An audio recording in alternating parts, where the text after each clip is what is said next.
السلام علیکم۔ محبت بھی دو طرح کی ہوتی ہے۔ یہ بات سچ ہے کہ محبت بھی دو طرح کی ہوتی ہے، محبت بندگی، محبت گمراہی۔ محبت بندگی اسے کہتے ہیں کہ جب انسان محبت کر لے تو یہ ایک آزمائش ہوتی ہے، اللہ پاک آزما کر خود کے قریب لاتا ہے۔ جب محبت میں جدائی ہو اور انسان محبت میں اللہ کی بندگی کرتا ہے اور اسے صرف سکون بندگی میں ہی ملتا ہے، اپنے رب سے جڑ کر۔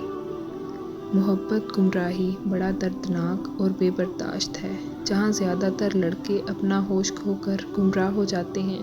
جب ان کی محبت کسی اور کی ہو، کسی اور کے ساتھ ہو تو وہ مرد تڑپتا ہے، اور یہ بات اس کے لیے ناقابل برداشت ہے کہ اس کی محبت کسی اور کے پاس ہے، اور وہ اس تڑپ میں گمراہ ہو کر سگریٹ پینے لگتا ہے یا شراب پینے لگتا ہے۔ اور کچھ لڑکے جتنے بڑے نیک نمازی بھی ہوں تو ان کی نمازیں چھوٹ جاتی ہیں، اور ایسے لوگ صرف محبت میں سرعام بدنام ہوتے ہیں۔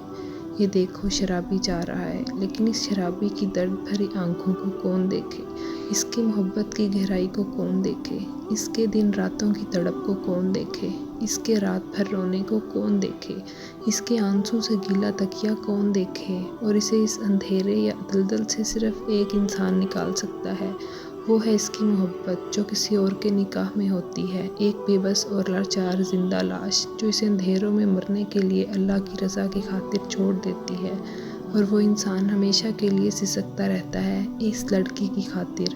اس کی زندگی بھی خراب، آخرت بھی خراب، اور اس کا نہ کوئی فیوچر، اور پاگلوں کی طرح ہمیشہ انتظار کرتا رہتا ہے اس بے وفا لڑکی کا جو اپنے ماں باپ کی خاطر اسے چھوڑ دیتی ہے، تڑپتے رہنے کے لیے۔